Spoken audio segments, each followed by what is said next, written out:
Hello friends, welcome back to the channel. Short turnaround. Obviously the Warriors played last night against the Pistons and tonight against the Pacers.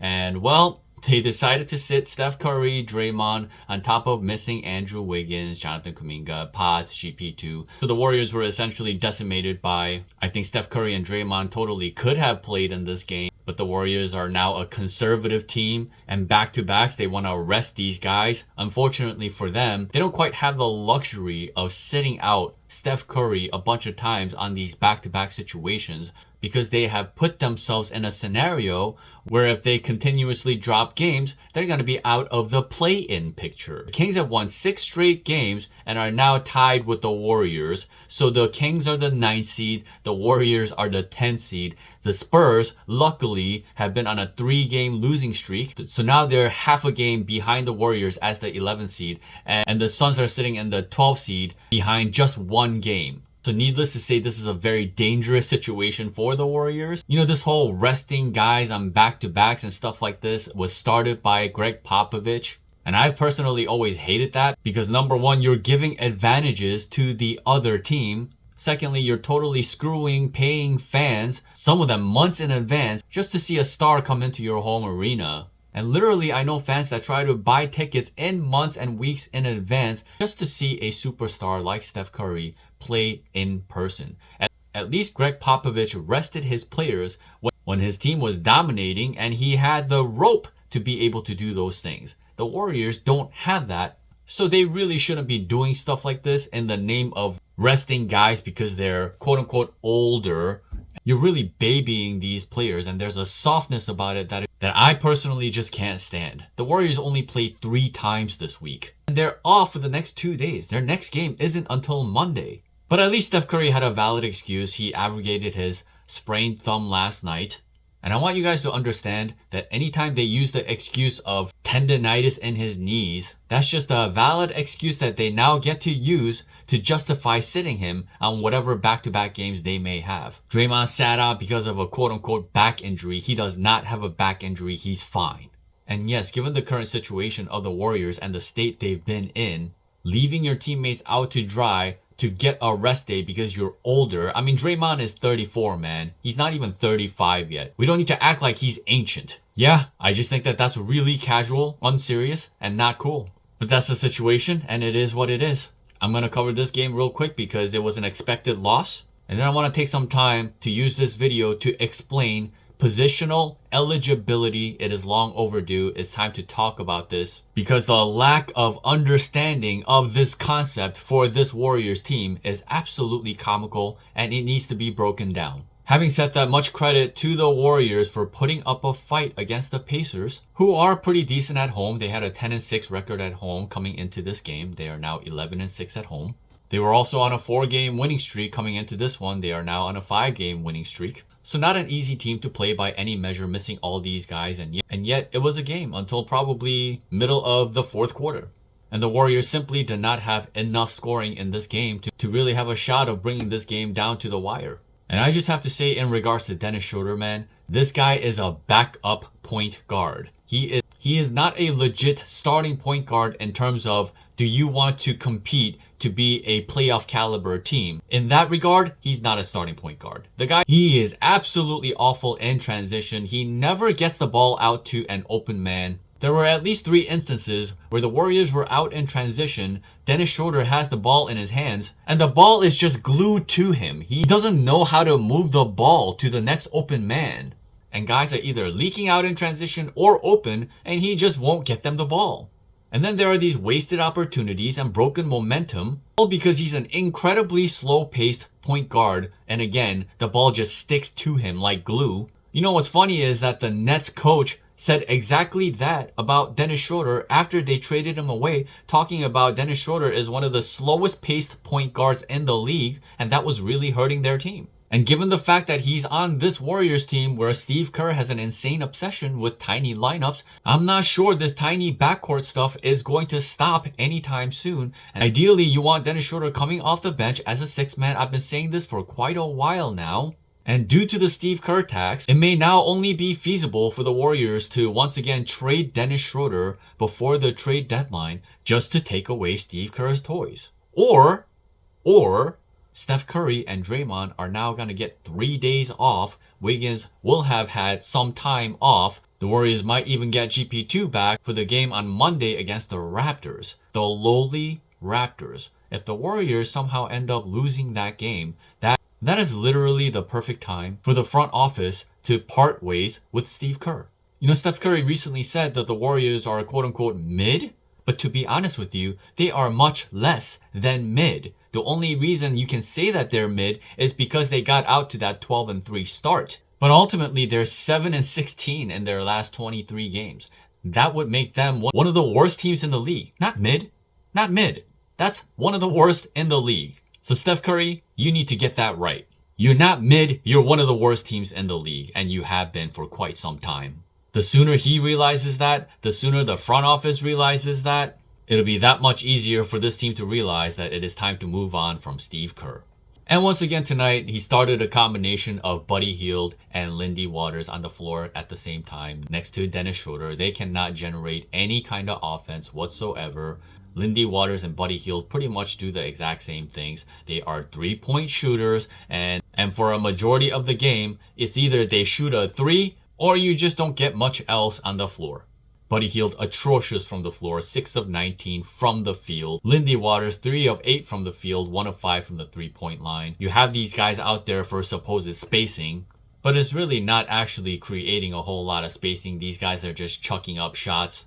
And there's just not enough size for them to be attacking the paint with any kind of consistency with a 3-guard lineup.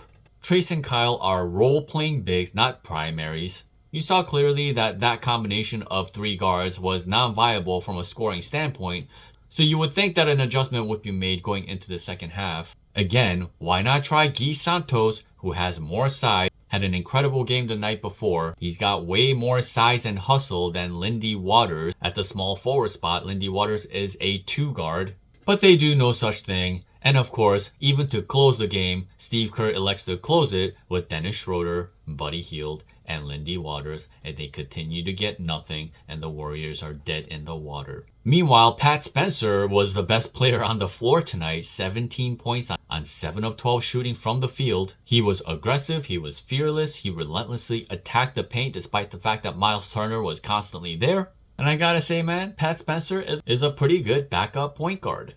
Pat Spencer is 28 years old. The guy is basically in his prime. So funny enough to say, I think he's actually better than a second-year player like Brandon Podziemski. Podziemski has a higher ceiling long-term, but right now for the Warriors and what they need, Pat Spencer is actually better than him.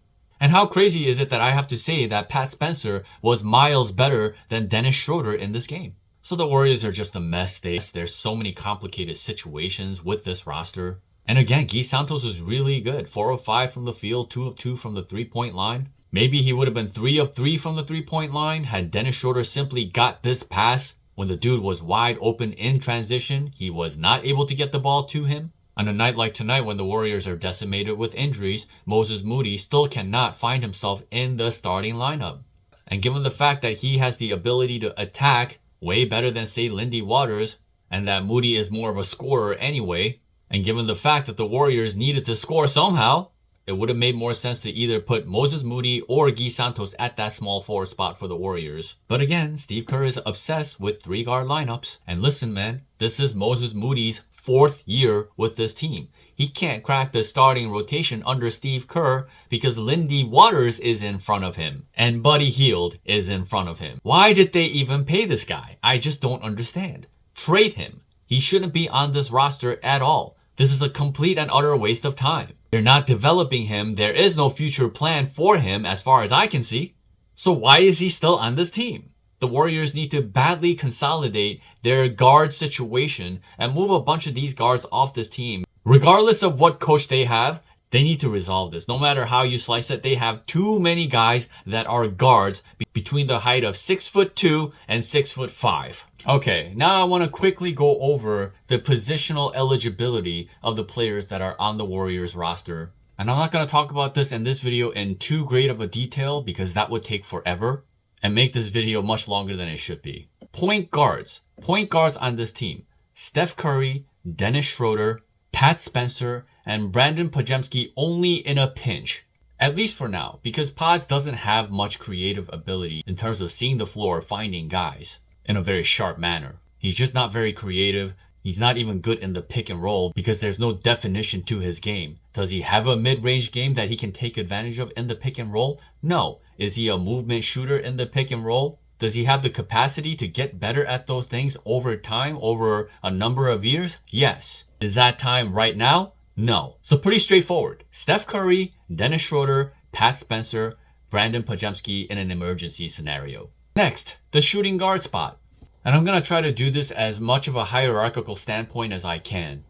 Although you can make various arguments because all of these guys are limited. Obviously, their starting shooting guard should have been Melton, and he was until he was injured and he's no longer on this team. So now the Warriors are stuck with the following players at the shooting guard spot. Lindy Waters, GP2, Potts, Moody, and Buddy Hield. As you know, I don't think that Buddy Hield is a playoff caliber talent, and I think he needs to be off this team as soon as possible. It's kind of crazy. I want almost all of their eligible shooting guards off this team at this point. Like I said, Moody at this point on this team is pointless. They need to move him. Buddy Hield, they need to move him. Pods is a second-year player who's not ready in so many different ways.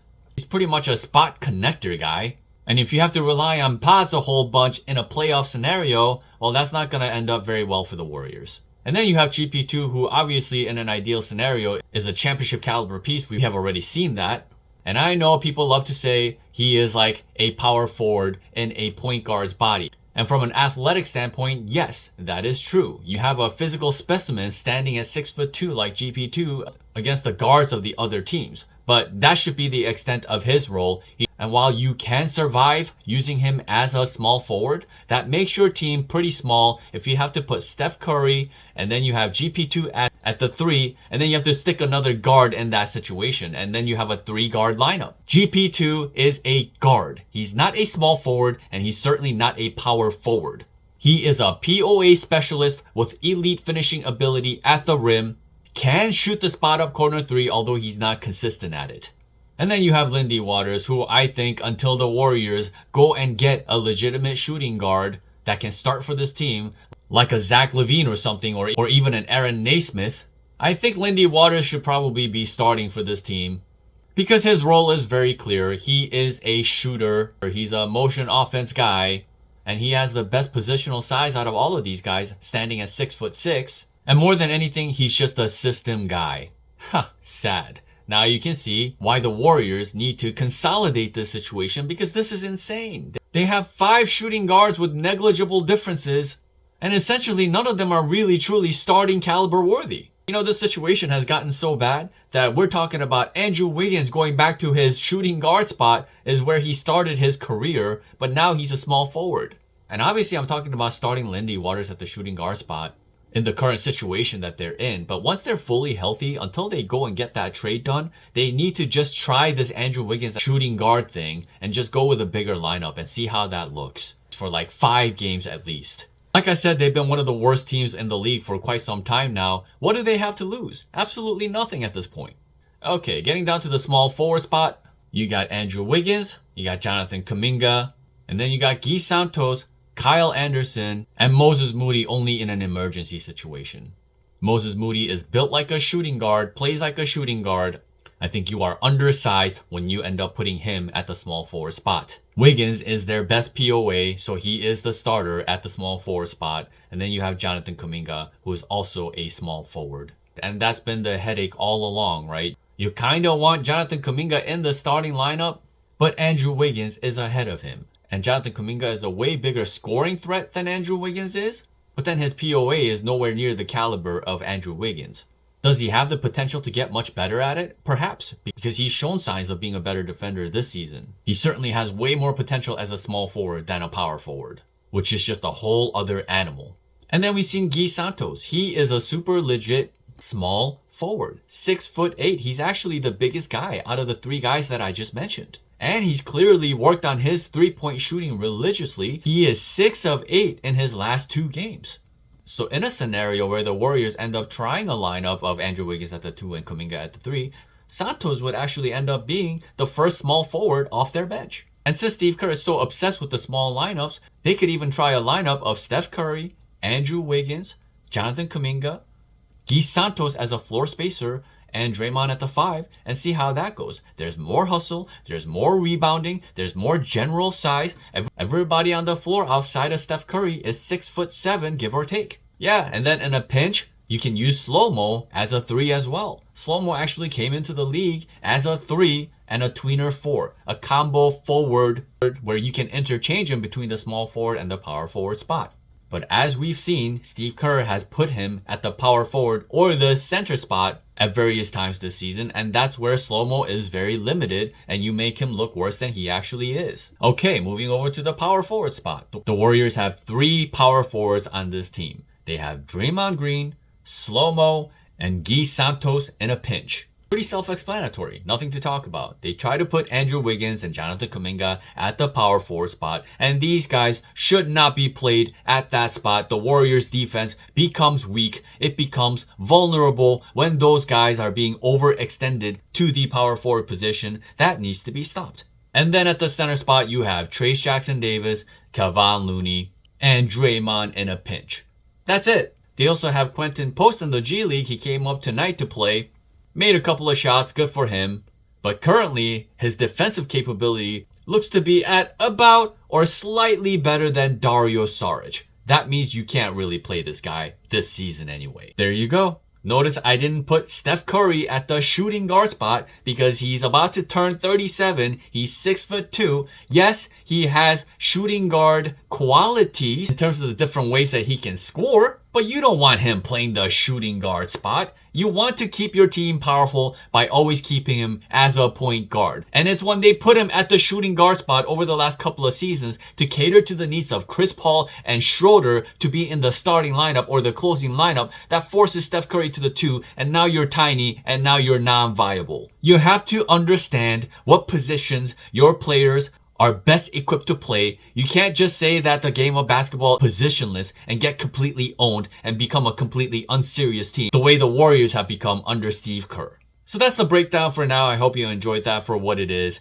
Thank you so much for watching. As always, if you like the content, be sure to subscribe, hit the notification bell and the like button. I look forward to hearing from you in the comment section. Enjoy your weekend off. No stress from Warriors games. And we will reconvene after the Raptors game on Monday night. Until next time.